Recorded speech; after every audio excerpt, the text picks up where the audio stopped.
Il existe une nuit dans l'histoire de l'islam dont peu connaissent les détails. Une nuit où le silence de Médine fut brisé par des sanglots si profonds qu'ils émurent les cieux. Une nuit où le plus noble des hommes, le prophète Muhammad, pleura jusqu'à l'aube, non pas pour lui-même, mais pour vous, pour moi, pour chacun d'entre nous. Que s'est-il passé cette nuit-là? Pourquoi le messager d'Allah a-t-il versé tant de larmes? Et quel secret cette nuit renferme-t-elle pour nos cœurs aujourd'hui? Restez avec moi jusqu'à la fin de ce récit, car ce que vous allez découvrir pourrait transformer votre relation avec Allah et avec celui qu'il a envoyé comme miséricorde pour les mondes. Avant de plonger dans cette histoire bouleversante, si vous appréciez ce genre de récits qui nourrissent l'âme et rapprochent du Créateur, n'oubliez pas de vous abonner à cette chaîne et d'activer la cloche des notifications pour ne manquer aucun nouveau récit. Et surtout, partagez cette vidéo avec ceux que vous aimez, car transmettre un savoir qui touche le cœur est une aumône continue. Maintenant, embarquez avec moi dans ce voyage à travers le temps, vers cette nuit bénie. C'était une nuit comme tant d'autres à Médine. Les étoiles scintillaient dans le ciel immense du désert et un silence paisible enveloppait la ville illuminée. Les compagnons du prophète dormaient après une longue journée de prière, d'enseignement et de travail. Mais dans une modeste demeure, au mur de terre, une lumière tremblante d'une lampe à huile révélait une scène que les anges eux-mêmes observaient avec vénération. Muhammad, le messager d'Allah, l'homme choisi parmi toute l'humanité pour porter le dernier message divin, était seul. Son front noble reposait sur le sol en prosternation, et de ses yeux bénis coulèrent des larmes qui mouillaient la natte de prière sous lui. Sa voix, habituellement ferme et rassurante, était brisée par l'émotion. Il murmurait des invocations, encore et encore, avec une intensité qui faisait trembler son corps tout entier. Les compagnons rapportent que cette nuit-là, le prophète répétait sans cesse une invocation précise, tirée du Coran lui-même. Il disait, en se référant aux paroles d'autres prophètes avant lui, « Ô Allah, si tu les punis, ils sont tes serviteurs, et si tu leur pardonnes, tu es certes le Tout-Puissant, le Sage. » Puis il ajoutait avec une détresse profonde, « Ô Allah, ma communauté, ma communauté. » Imaginez la scène. Le plus aimé d'Allah, celui dont le rang est le plus élevé auprès du Créateur, celui qui a tout sacrifié pour transmettre la guidance, pleurait pour nous. Pas pour lui-même, pas pour sa propre crainte du châtiment. Non. Il pleurait pour sa Oumma, pour sa communauté, pour ceux qui viendront après lui, pour nous qui vivons des siècles plus tard et qui ne l'avons jamais rencontré. Cette nuit-là ne fut pas unique dans sa vie. Les récits authentiques nous apprennent que le prophète passait régulièrement de longues heures nocturnes en prière, au point que ses pieds gonflaient et se fendillaient. Lorsque Aïcha, qu'Allah l'agrée, lui demandait pourquoi il s'imposait une telle peine, alors qu'Allah lui avait pardonné tous ses péchés passés et futurs, il répondait avec humilité, « Ne devrais-je pas être un serviteur reconnaissant ?»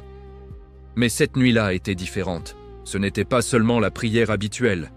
C'était une supplication déchirante, un appel au secours lancé vers les cieux pour une communauté qui n'était même pas encore née. Le prophète voyait avec les yeux de la prophétie ce qui nous attendait. Il voyait nos faiblesses, nos égarements, nos péchés, nos négligences. Il voyait les épreuves qui s'abattraient sur nous, les tentations qui nous assailliraient, les divisions qui nous déchireraient. Et malgré tout cela, son cœur débordait d'amour pour nous. Un amour si pur, si désintéressé, qu'il passait ses nuits à implorer Allah de nous pardonner, de nous guider, de nous protéger. Pouvez-vous imaginer cela?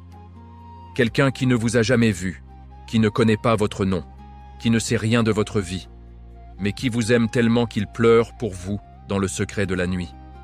Les larmes du prophète cette nuit-là n'étaient pas de faiblesse, mais de force.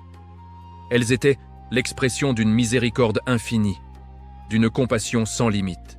Allah lui-même décrit son messager dans le Coran en disant « Certes, un messager pris parmi vous est venu à vous, auquel pèsent lourd les difficultés que vous subissez, qui est plein de sollicitude pour vous, qui est compatissant et miséricordieux envers les croyants. » Cette sollicitude, cette compassion, se manifestaient dans chaque geste, chaque parole, chaque prière du prophète. Mais elles atteignaient leur sommet dans ces moments intimes avec Allah, lorsque personne ne le voyait. Lorsque seul le Créateur était témoin de la pureté de son cœur. Les compagnons, entendant ces sanglots, s'approchèrent discrètement. Ils trouvèrent leur bien-aimé prophète dans un état qu'ils n'avaient jamais vu. Son visage était trempé de larmes, sa voix était enrouée par les invocations répétées, et son corps tremblait d'émotion. Ils attendirent en silence, n'osant pas l'interrompre, sachant qu'ils étaient témoins d'un moment sacré. Lorsque l'aube commença à pointer et que l'appel à la prière du Fajr se fit entendre, le prophète leva enfin la tête. Ses yeux étaient rouges, mais son visage rayonnait d'une lumière particulière, celle de ceux qui ont communié avec le divin toute la nuit. Il se tourna vers ses compagnons et leur sourit, de ce sourire qui apaisait les cœurs et dissipait les inquiétudes.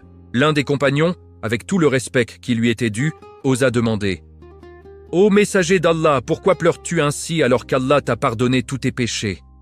Et le prophète répondit avec une tendresse infinie « Ne devrais-je pas craindre pour ma communauté ? Ne devrais-je pas implorer Allah pour ceux qui viendront après moi ?» Ces paroles résonnent à travers les siècles. Elles nous parviennent aujourd'hui comme un message d'amour éternel. Le prophète nous aimait avant même que nous existions. Il priait pour nous avant même que nos âmes ne descendent sur terre. Il versait des larmes pour nos péchés que nous n'avions pas encore commis. Dans un autre récit authentique, le prophète a dit « Mon exemple et l'exemple de ma communauté sont comme ceux d'un homme qui alluma un feu. Lorsque le feu illumina tout autour de lui, les papillons et les insectes commencèrent à se jeter dedans. L'homme essayait de les repousser, mais il continuait à s'y précipiter. Je vous tiens par la taille pour vous empêcher de tomber dans le feu, mais vous vous échappez de mes mains. » Cette parabole illustre parfaitement ce qui se passait cette nuit-là. Le prophète essayait, par ses larmes et ses invocations, de nous retenir loin du feu. Il tendait la main à travers le temps pour nous sauver de nous-mêmes, pour nous protéger de nos propres faiblesses. Allah, dans sa sagesse et sa miséricorde infinie, répondit aux pleurs de son messager. Jibril, l'ange de la révélation, descendit cette nuit-là avec un message spécial. Il dit au prophète « Ô Muhammad, Allah a entendu tes pleurs pour ta communauté, et il dit « Nous te satisferons en ce qui concerne ta communauté et ne te causerons pas de chagrin. » Ces paroles divines sont une promesse éternelle. Allah garantit que la communauté de Muhammad ne sera jamais complètement anéantie, qu'il y aura toujours parmi nous des gens qui porteront la vérité, qui pratiqueront l'islam avec sincérité, qui maintiendront la flamme de la foi vivante jusqu'au jour du jugement. Mais cette promesse divine ne nous dispense pas de nos responsabilités. Au contraire, elle devrait nous pousser à nous interroger. Faisons-nous partie de ceux pour qui le prophète a pleuré cette nuit-là? Sommes-nous reconnaissants envers celui qui a sacrifié son confort, sa tranquillité, ses nuits, pour nous? Réfléchissez un instant. Combien de fois négligeons-nous nos prières, ces mêmes prières qu'il a passé 23 ans à enseigner? Combien de fois tombons-nous dans les péchés qu'il nous a mis en garde contre? Combien de fois oublions-nous de suivre sa sunna, son exemple béni, alors qu'il a dit « Celui qui m'aime sera avec moi au paradis ». Les larmes du prophète cette nuit-là sont un appel à réveiller nos cœurs engourdis, à raviver notre amour pour lui, à renouveler notre engagement envers Allah et son messager. Elle nous rappelle que nous ne sommes pas seuls dans notre voyage spirituel. Nous avons un intercesseur, un défenseur, quelqu'un qui nous aime plus que nous ne nous aimons nous-mêmes. Le prophète a dit dans un hadith authentique, chaque prophète avait une invocation exaucée qu'il a utilisée dans ce monde. Quant à moi, j'ai gardé mon invocation pour intercéder en faveur de ma communauté le jour de la résurrection. Imaginez cela. Il aurait pu demander n'importe quoi dans ce monde. Richesse, pouvoir, victoire sur ses ennemis. Mais il a choisi de garder son invocation garantie pour nous, pour le jour où nous en aurons le plus besoin. Cette nuit de larmes n'est pas juste une histoire du passé. C'est une réalité qui doit transformer notre présent. Chaque fois que nous pensons à abandonner nos prières, souvenons-nous de ces larmes. Chaque fois que nous sommes tentés par un péché, souvenons-nous de ces supplications. Chaque fois que nous désespérons de la miséricorde d'Allah, souvenons-nous de sa promesse d'intercession.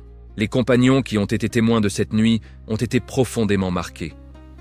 Ils ont compris la valeur de leur prophète, l'immensité de son amour, la profondeur de sa compassion. Cela les a poussés à aimer davantage, à obéir avec plus de ferveur, à suivre ses traces avec plus de détermination. Abdullah ibn Mas'ud, l'un des plus proches compagnons, rapporte qu'après avoir été témoin d'une telle scène, il se disait « Si le messager d'Allah pleure ainsi pour nous, comment pourrions-nous ne pas pleurer sur nous-mêmes? Comment pourrions-nous être négligents alors qu'il est si attentif à notre sort ?» Cette nuit nous enseigne également une leçon sur la nature de la supplication. Le prophète ne s'est pas contenté d'une invocation rapide. Il a persisté, répété, insisté auprès d'Allah toute la nuit. C'est là le secret de l'exaucement. La constance, la sincérité, l'humilité devant le Créateur. Allah aime entendre la voix de ses serviteurs. Il aime qu'ils se tournent vers lui, qu'ils lui demandent, qu'ils implorent sa miséricorde. Le prophète nous a montré comment supplier véritablement, comment se tenir devant Allah avec un cœur brisé et des larmes sincères. Mais les larmes du prophète nous enseignent aussi quelque chose de plus profond, l'amour véritable pour les autres. Combien d'entre nous prions pour leurs frères et sœurs en islam avec la même intensité? Combien d'entre nous versons des larmes pour la Oumma, pour ceux qui sont égarés, pour ceux qui souffrent? Le prophète a établi un modèle d'altruisme absolu. Il pensait aux autres avant lui-même. Il s'inquiétait pour nous plus que nous ne nous inquiétons pour nous-mêmes. C'est cela, l'islam véritable, se préoccuper du bien-être spirituel et matériel de ses frères et sœurs. Cette nuit nous rappelle également la grandeur du jour du jugement. Si le prophète, qui est le plus noble des créatures, qui a la garantie du paradis, pleurait ainsi en pensant à ce jour, comment devrions-nous nous préparer? Quelle devrait être notre attitude face à l'inévitable rencontre avec Allah? Les savants de l'islam ont médité sur cette nuit pendant des siècles. Imam al-Ghazali, dans son œuvre monumentale Ihya Ulum al-Din, écrit que les larmes du prophète étaient une manifestation de sa station parfaite auprès d'Allah. Seuls ceux qui connaissent véritablement Allah et comprennent sa majesté peuvent pleurer ainsi. L'imam al-Nawawi, dans son commentaire du Sahih Muslim, souligne que ces larmes étaient également une leçon pour nous. Le prophète nous montrait comment nous devrions nous comporter devant Allah avec quelle humilité, quelle crainte révérentielle, quel espoir en sa miséricorde. Cette nuit nous enseigne aussi la valeur du dernier tiers de la nuit, ce moment béni où Allah descend au ciel le plus bas et demande « Y a-t-il quelqu'un qui m'invoque pour que je l'exauce? Y a-t-il quelqu'un qui me demande pour que je lui donne? Y a-t-il quelqu'un qui implore mon pardon pour que je lui pardonne ?» Le prophète profitait de ces moments précieux pour invoquer Allah. Il savait que c'était l'heure où les portes du ciel sont grandes ouvertes, où les invocations montent directement vers le trône divin sans voile ni obstacle.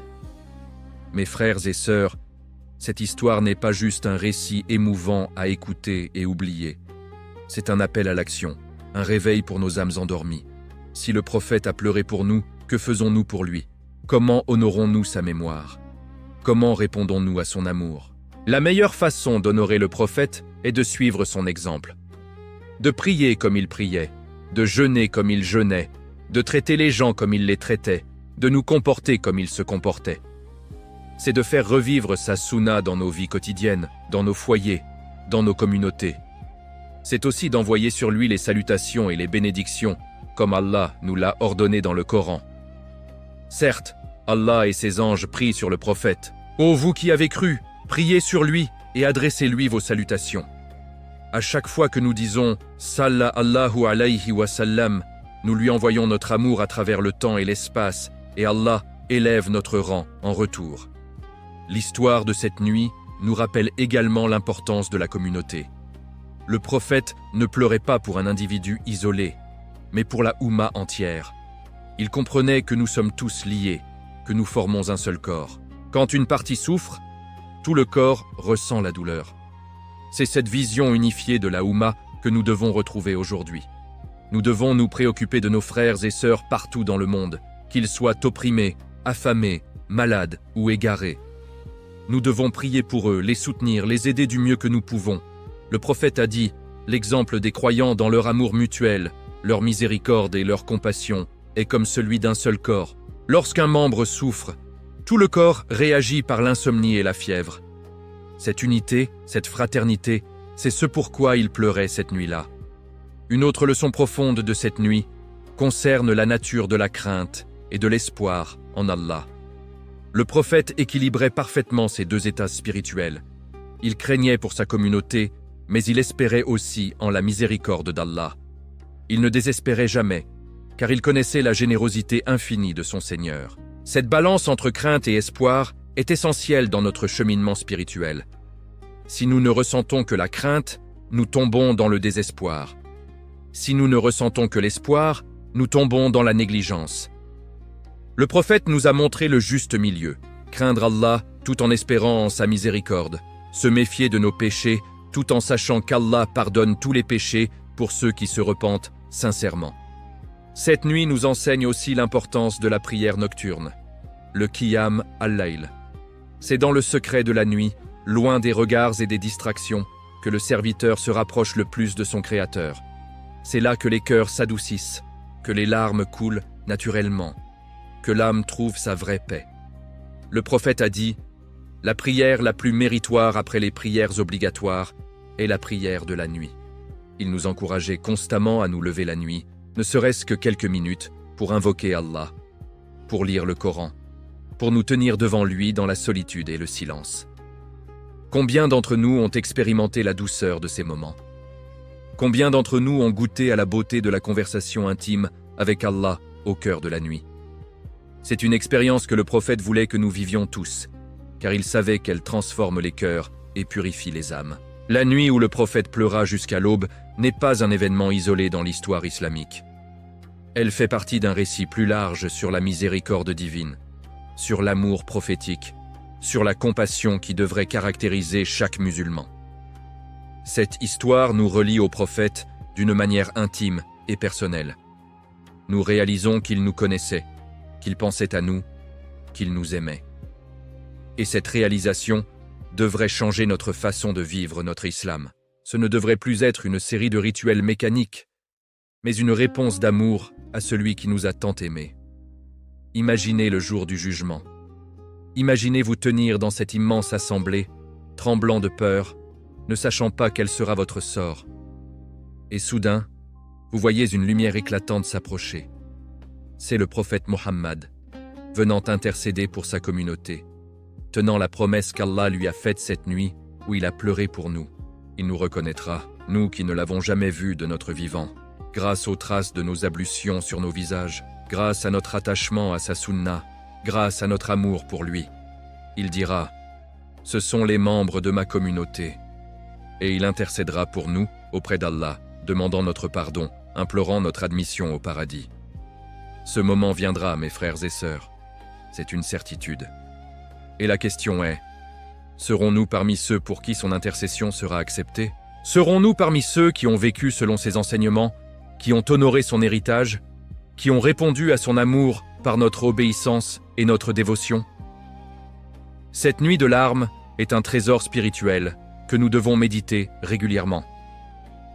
Chaque fois que nous nous sentons faibles dans notre foi, chaque fois que nous doutons de l'amour d'Allah pour nous, chaque fois que nous nous sentons seuls dans notre lutte spirituelle, souvenons-nous de cette nuit. Souvenons-nous qu'il y a plus de 1400 ans, un homme qui nous aimait plus que tout a passé toute une nuit à pleurer pour nous. Il a imploré Allah de nous pardonner, de nous guider, de nous protéger, et Allah a exaucé sa prière. Nous sommes ici aujourd'hui, musulmans, croyants, parce que le prophète a prié pour nous.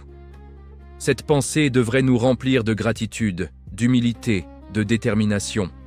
Gratitude envers Allah qui nous a choisis pour faire partie de la meilleure communauté. Humilité face à l'immensité de l'amour du prophète pour nous. Détermination à ne pas le décevoir, à ne pas gaspiller les larmes qu'il a versées pour nous. Les larmes du prophète étaient aussi des larmes de joie mêlées à la tristesse. Joie de savoir que sa communauté survivrait jusqu'à la fin des temps, que l'islam brillerait dans les cœurs de millions de personnes, que le message d'Allah continuerait à se propager. Mais tristesse aussi de savoir que beaucoup s'égareraient, que beaucoup oublieraient, que beaucoup négligeraient. Nous vivons dans une époque de grandes épreuves, mais aussi de grandes opportunités. Les tentations sont nombreuses, les distractions omniprésentes, les pressions sociales intenses. Mais nous avons aussi accès à une connaissance islamique immense, à des communautés solidaires, à des ressources innombrables pour apprendre et grandir dans notre foi. Le prophète nous a laissé deux choses précieuses, le Coran et sa sunna. Il a dit je vous laisse 2 choses après lesquelles vous ne vous égarerez jamais. Le livre d'Allah et ma sunna. Tant que nous nous accrochons fermement à ces 2 sources, nous serons sur le droit chemin, quelles que soient les tempêtes qui nous entourent. Cette nuit nous enseigne aussi la valeur de la persévérance dans l'invocation. Le prophète n'a pas supplié Allah pendant quelques minutes, puis abandonné. Il a continué toute la nuit, répétant les mêmes invocations avec la même intensité, avec la même sincérité. C'est cette constance qui ouvre les portes de la miséricorde divine. Combien de fois abandonnons-nous nos invocations trop rapidement? Combien de fois cessons-nous de demander à Allah parce que nous pensons qu'il ne nous écoute pas? Le prophète nous enseigne que nous devons persister, insister, continuer à frapper à la porte d'Allah jusqu'à ce qu'elle s'ouvre. Et elle s'ouvrira, mes frères et sœurs. Allah a promis. Invoquez-moi, je vous répondrai. C'est une promesse divine qui ne peut être brisée. Peut-être que la réponse ne viendra pas immédiatement, peut-être qu'elle prendra une forme différente de ce que nous attendions, mais elle viendra certainement. La nuit où le prophète pleura jusqu'à l'aube est aussi un rappel de notre propre mortalité et de la brièveté de cette vie. Le prophète savait que son temps sur terre était limité, que bientôt il retournerait à Allah, laissant sa communauté derrière lui. Cette pensée le poussait à tout donner, à ne rien garder pour lui-même, à s'assurer qu'il avait fait tout son possible pour nous préparer à ce qui nous attend après lui. Nous aussi, nous devons vivre avec cette conscience. Chaque jour qui passe nous rapproche de notre rencontre avec Allah. Chaque nuit qui tombe pourrait être notre dernière. Alors, comment voulons-nous passer ce temps précieux? Dans la négligence ou dans l'obéissance? Dans l'oubli ou dans le souvenir d'Allah? Le prophète nous a dit: profite de 5 choses avant 5 autres. Ta jeunesse avant ta vieillesse, ta santé avant ta maladie, ta richesse avant ta pauvreté, ton temps libre avant ton occupation et ta vie avant ta mort. Ces paroles résonnent particulièrement quand nous pensons à cette nuit où il pleurait pour nous, nous encourageant à ne pas gaspiller les bénédictions qu'Allah nous a données. Mes chers frères et sœurs, nous arrivons à la fin de ce récit bouleversant. Mais son message devrait rester gravé dans nos cœurs pour toujours. La nuit où le prophète Muhammad pleura pour sa communauté jusqu'à l'aube n'est pas qu'une simple histoire du passé. C'est un appel vivant qui traverse les siècles pour atteindre nos âmes aujourd'hui. Souvenez-vous, vous êtes aimés, profondément, sincèrement, éternellement aimés par le meilleur des hommes, celui qu'Allah a choisi pour être son dernier messager. Ses larmes cette nuit-là étaient pour vous. Ses supplications étaient pour vous. Son intercession le jour du jugement sera pour vous. Alors comment répondrez-vous à cet amour? Par l'indifférence et la négligence, ou par la gratitude et l'obéissance? Le choix vous appartient, mais sachez que chaque prière que vous accomplissez, chaque péché que vous évitez, chaque acte de bonté que vous faites, est une réponse d'amour à celui qui vous a tant aimé.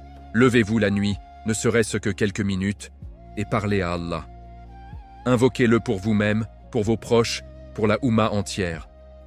Suivez l'exemple du prophète qui ne dormait jamais sans avoir prié et invoqué. Faites de votre relation avec Allah une priorité, pas une option.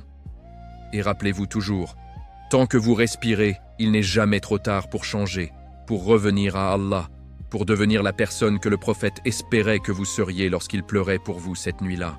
Qu'Allah fasse de nous ceux pour qui le prophète intercédera le jour du jugement. Qu'il fasse de nous ceux qui suivent véritablement sa sunna et qui aiment sincèrement son messager. Qu'il nous rassemble avec lui dans les jardins du paradis, où nous pourrons enfin le voir de nos propres yeux et le remercier pour tout ce qu'il a fait pour nous.